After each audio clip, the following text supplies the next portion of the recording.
Assalamualaikum warahmatullahi wabarakatuh. Alhamdulillahirabbil alamin wa bihi nasta'in wa ala umurid dunya waddin. Assalatu wassalamu ala asrofil anbiya'i wal mursalin wa ala alihi wa sahbihi ajmain. Rabbi shrah li sadri wa yassir li amri wahlul 'uqdatam min lisani yafqahu qawli, amma ba'd. Yang terhormat kepada dosen pengampu mata kuliah ilmu dakwah Ibu Tuti Munfaridah, yang selalu dalam lindungan Allah Subhanahu wa Ta'ala. Yang saya hormati kepada kedua orang tua saya yang selalu support sistem saya dari segi ekonomi, moral, dan lain sebagainya, yang dalam lindungan Allah Subhanahu wa Ta'ala. Yang saya cintai dan yang saya banggakan kepada seluruh teman-teman kelas KPI 1A, terutama yang tidak saya bisa sebutkan satu persatu, yang insya Allah Allah akan selalu memberikan kemajuan dalam berpikir dan mengelola teknologi. Puji syukur kehadirat Allah Subhanahu wa Ta'ala yang mana telah memberikan taufik hidayahnya sehingga saya dapat mengerjakan tugas ilmu dakwah. Sholawat serta salam yang tak lupa disanjung agungkan kepada Nabi Muhammad Sallallahu Alaihi Wasallam, yang telah membawa kita ke zaman kegelapan menuju zaman yang terang benderang, dari zaman jahiliyah menuju zaman Islamiyah, yakni ad-dinul Islam. Beliau adalah Nabi Agung Muhammad Sallallahu Alaihi Wasallam, yang kita nantikan syafaatnya di yaumil qiyamah nanti. Amin. Langsung saja saya izin memperkenalkan diri. Nama saya Yulia Setianingsih dengan nomor induk mahasiswa 25130009 dari Fakultas Keagamaan Islam, Prodi Komunikasi Penyiaran Islam, yang mana akan menyelesaikan tugas ilmu dakwah yang deadline-nya sudah lewat jauh, yang mana menyelesaikan tugas seorang muslim untuk menyampaikan dakwah kepada seluruh umat Islam yang belum mendapatkan keterangan dalam beragama. Karena hakikatnya manusia itu adalah dihidupkan di dunia ini hanya untuk satu, yaitu beribadah kepada Allah Subhanahu wa Ta'ala. Tidak ada tujuan lain kecuali untuk beribadah. Adapun kegiatan lain, contoh seperti kita sebagai mahasiswa, yaitu kuliah, berangkat pagi, pulang sore, ngerjain tugas malam-malam, itu jangan lupa sama sholatnya, jangan lupa sama ibadahnya. Ibarat kata seperti ini, kita bangun pagi, dapat panggilan dari Allah untuk mengerjakan sholat subuhnya. Oke, kita kerjakan. Kemudian kita sembari menunggu waktu zuhur yang dipanggil lagi oleh Allah, itu kita menyela-nyelai dengan aktivitas dan kegiatan-kegiatan dunia yang memanfaatkan diri kita. Contoh, bekerja, ya sebagai pelajar ya belajar, sekolah, kayak gitu. Nanti kalau udah saatnya azan memanggil kita untuk mengerjakan ibadah, ya udah, kita kembali lagi kepada Allah.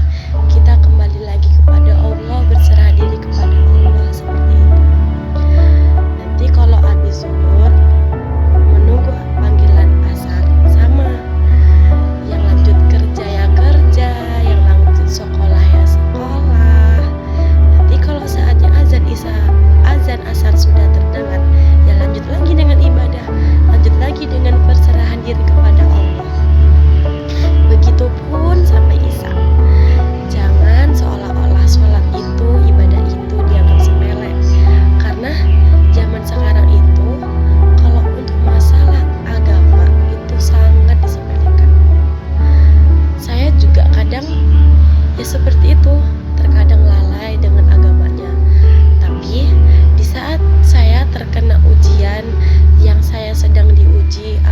itu, ekonomi lah itu, uji pertemanan lah itu, lingkungan lah itu. Saya tuh langsung keinget sama Allah, keinget sama yang di atas, keinget sama yang menciptakan kita. Ini ujian diturunin buat apa ya? Ujian kan ada dua nih.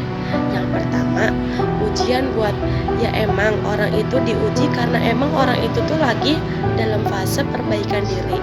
Diuji untuk lebih sabar lagi dalam perbaikan dirinya itu. Tapi ujian yang kedua itu dia karena kesalahan diri dia sendiri. Tuh, yang di saudara kita yang ada di Aceh. Tuh kan katanya ceramahnya Ustadz Abdul Somad itu kan dia terkena bencana banjir itu gara-gara ya kelalaian mereka sendiri. Karena Aceh kan disebut Serambi Mekah. Kenapa Aceh disebut Serambi Mekah? Karena masih menggunakan hukum qisas. Jikalau dia melanggar maksiat, ya Allah akan menurunkan azab. Allah akan menurunkan azab, akan membersihkan lagi secara merata, dan Allah akan bangkitkan lagi yang bersih kayak gitu. Dalam Quran surat Al-Zariyat ayat 56 Allah berfirman, A'udzubillahi minasyaitonirrajim. Bismillahirrahmanirrahim. Wa ma khalaqtal jinna wal insa illa liya'budun. Yang menjelaskan bahwa Allah itu tidak menciptakan jin dan manusia kecuali untuk beribadah kepadanya. Jin itu beribadah kepada Allah. Bahkan ada yang dinamakan jin Islam dan jin kafir. Jin Islam itu yang berada di masjid-masjid itu yang beribadah kepada Allah. Itu yang biasanya ikut ngaji, ikut andil dalam kegiatan beragama, yang masjid itu yang sedang diselenggarakan untuk pengajian. Ada pula jin kafir. Jin kafir itu jin yang tidak mengikuti apa kata Allah. Begitupun dengan manusia. Manusia juga kalau beribadah itu namanya manusia insan. Tapi kalau manusia itu tidak beribadah, itu bukan manusia. Itu berarti wujudnya manusia, tapi isi dan hati itu dikotori oleh setan. Nauzubillahi min dzalik. Kita sebagai umat Islam tuh jangan sampai meninggalkan ibadah, terutama minimal itu sholat 5 waktu. Kita sudah diringankan loh oleh Kanjeng Nabi Muhammad SAW dalam beribadah dalam babakan sholat. Dulu pada kisah Isra Mi'raj itu Nabi Muhammad itu naik ke atas. Allah perintahkan untuk melaksanakan sholat 50 waktu. Ketika peristiwa Isra Mi'raj itu, Rasulullah naik ke langit ke-7 yang melewati fase-fase langit pertama yang bertemu dengan Nabi, yang dipertanyakan oleh Nabi. Tapi saya lupa apa ya pas itu, saya belum baca lagi. Pokoknya yang jelas Rasulullah naik ke langit ke-7, kemudian Allah perintahkan, Allah turunkan wahyu yang sangat mulia, yaitu ibadah berupa sholat 50 waktu.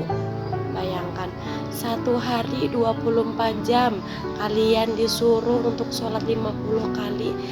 Coba bayangkan, di mana saja kalian sholatnya, di mana saja waktu lenggang kalian, di mana saja waktu luas kalian untuk istirahat, untuk bekerja, untuk belajar dan lain sebagainya.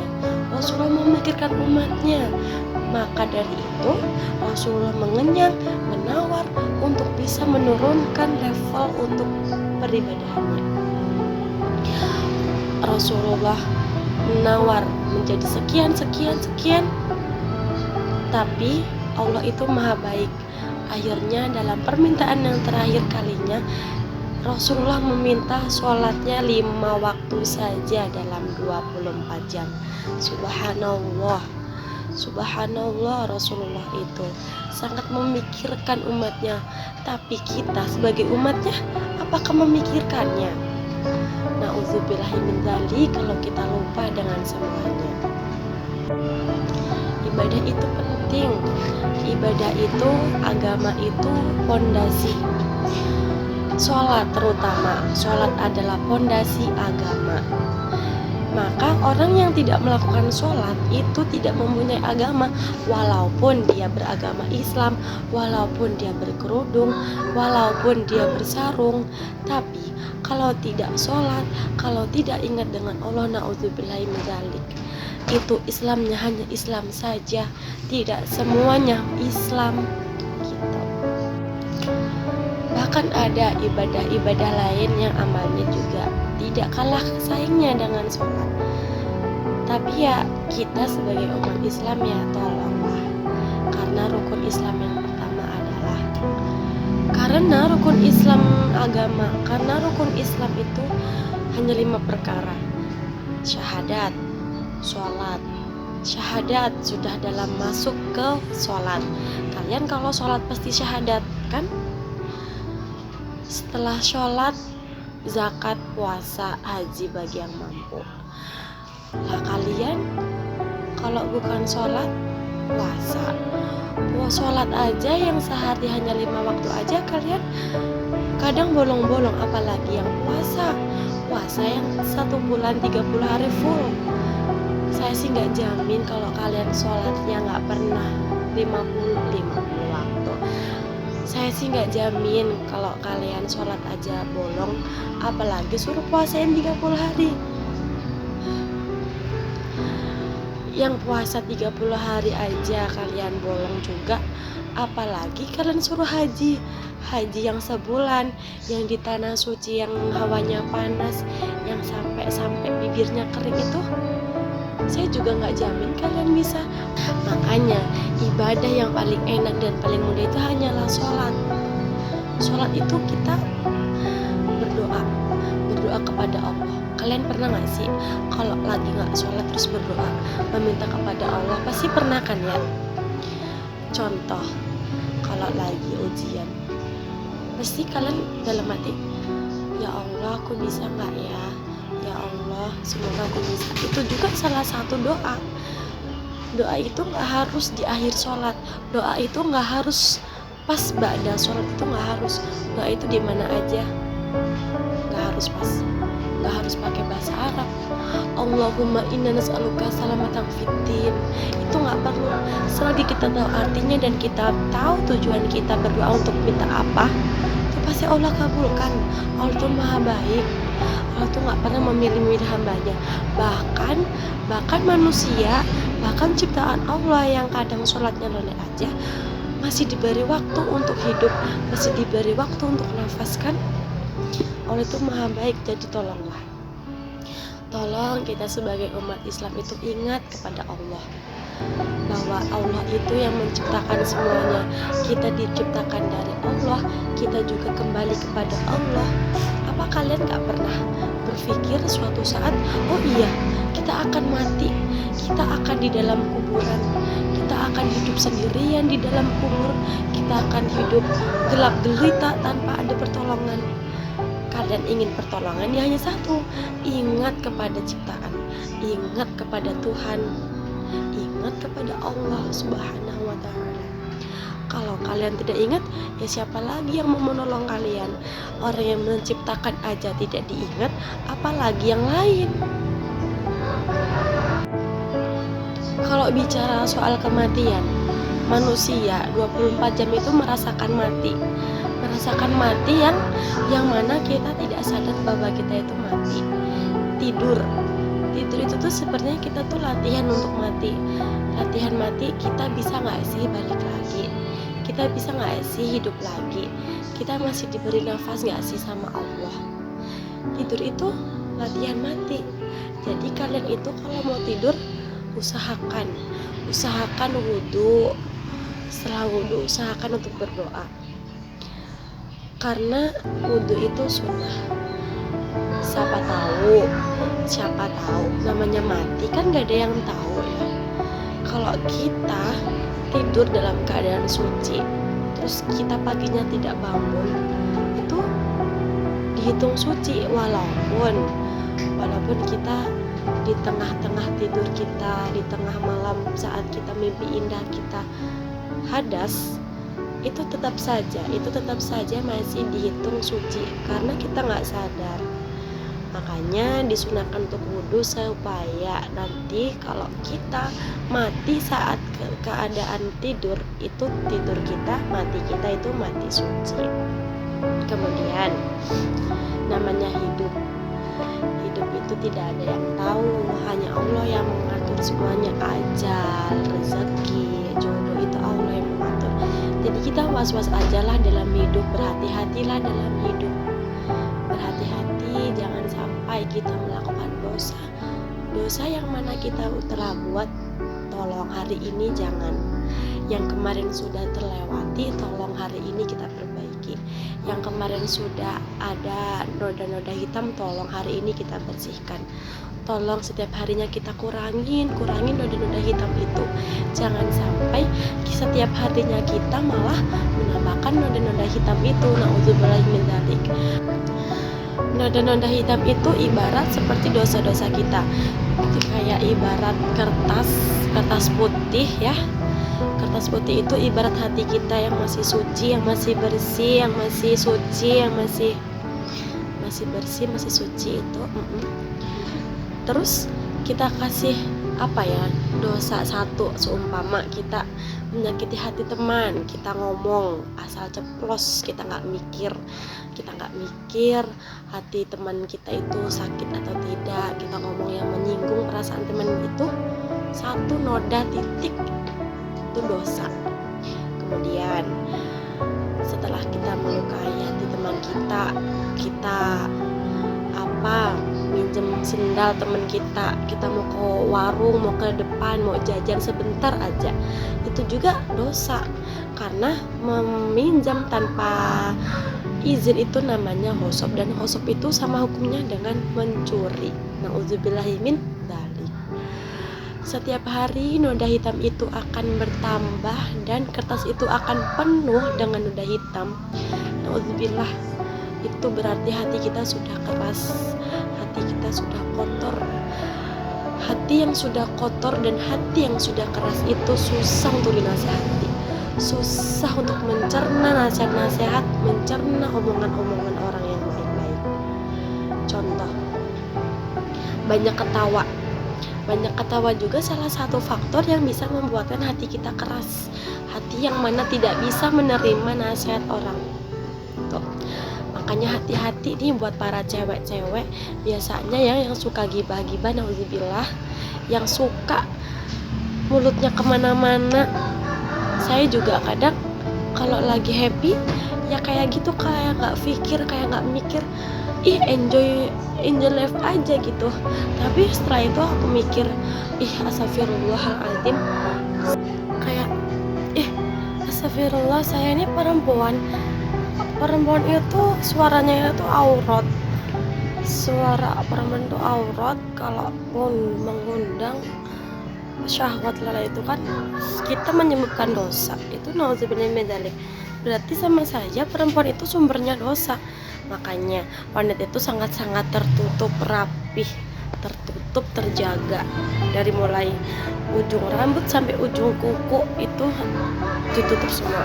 Bahkan Allah itu sampai menutupkan aibnya. Makanya Allah itu mengangkat derajat wanita itu sangat tinggi, 3 kali tinggi daripada lelaki.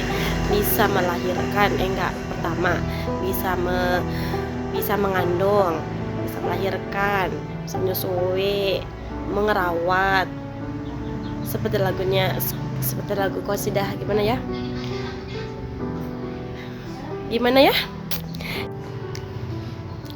Seperti lagu qasidah gini, ibu kaulah wanita yang mulia, derajatmu tingkat dibanding ayah.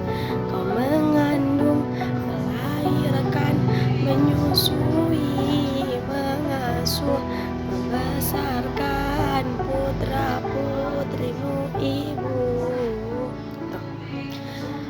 Saya juga akan menjadi seorang ibu. yang dapat 3 kali itu tadi mulianya lebih besar daripada ayah. Subhanallah, wanita itu. Kita tadi bicara tentang apa? Pertamanya tentang ibadah ya, tentang ibadah. Ayat-ayatnya kemana ini? Ke wanita, ke ibu, ke qasidah, nggak apa-apa. Emang bener kata guruku, beliau Kiai Muhammadul Aziz yang ada di Pondok Pesantren Madinatul Ilmi Pagelaran Lampung itu pernah ngendika seperti ini. Orang kalau punya ilmu, orang kalau ilmunya udah luas itu, dia mau ngomong apapun itu tuh ya udah asal nyerocos baik, asal metu baik ya lambene, nggak mikir ih ngomong apa ya, ih judulnya apa ya, enggak. Awalnya juga aku buat video ini tuh pertamanya kayak mikir apa ya sampai deadline tanggal berapa ini, harusnya tanggal 29 kalau nggak salah kemarin, 29 Oktober ya, Oktober ini deadline tanggal 29 November sampai sekarang tanggal 4 Desember baru digarap. Karena apa? Karena saya bingung mau pilih apa, milih topiknya apa, milih apa yang dibicarakannya apa. Tapi setelah saya telusuri, setelah saya pikir-pikir, ternyata tema itu tidak terlalu penting. Asalkan kita ngomong, kita bicara tentang yang beragama, itu pasti ada aja alurnya, pasti ada aja yang perlu dibicarakan tanpa hentinya ya. Kayak sekarang ini, saya dulu diijazahkan oleh abah saya untuk membaca sholawat Fatih 7 kali pada subuh dan pada maghrib, yang memiliki banyak fadilah, terutamanya itu fadilah pembuka. Karena Fatih itu artinya pembuka. Katanya beliau ngendikan kayak gini, dibaca sholawat Fatihah, diwoco sholawat Fatihah aja nganti ketinggalan merkone sholawat iku ki sangat penting mengkono ngarepe, sangat penting mengkono masa depanmu. Kue ngaji apa nang kene, kue ngaji apa saiki, terus kue mengamalkan sholat Fatih, insya Allah pas kue ngemben butuh, pas kue ngemben arep ngomong tentang pembahasan kie, kue bakal Gusti Allah buka dewek pemikirannya, bakalan mengene engko bakalan tertata rapi cara penyampaiannya. Contoh kayak gini, yang mikirnya arep apa ya, arep jelasin tentang apa ya, tapi jebule apa, boleh nyong bisa ngomong tanpa baca, padahal nyong wis menyiapkan buku materi nyong wis ngerangkum semuanya terus nyong kayak apa ya, nyong ora perlu banget buka, yang penting nyong bisa ngomong nang ngarepe bisa, insya Allah ya termasuk pengajian. Yang penting ngomongnya berfaedah, ngomongnya sih bermanfaat kanggo wong liya.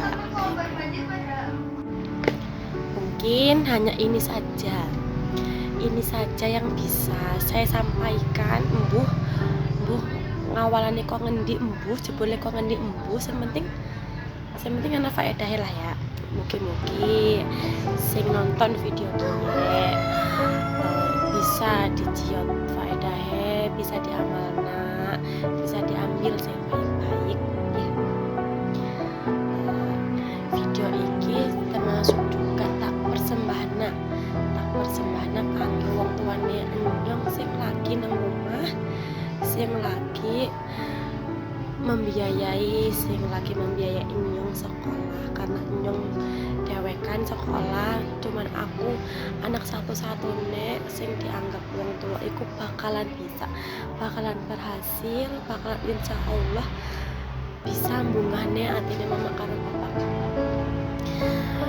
Minta doanya juga, semoga Allah lancarkan, Allah kabulkan semua cita-citanya bapak kan memberikan aku nang anak terakhir iki.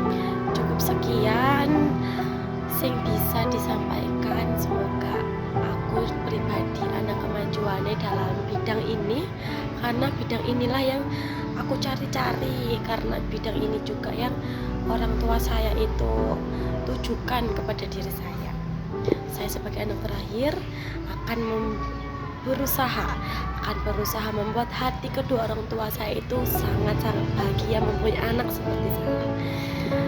Saya akhiri, apabila ada perkataan atau ucapan yang kurang berkenan di hati, apabila ada kesalahan juga saya mohon maaf.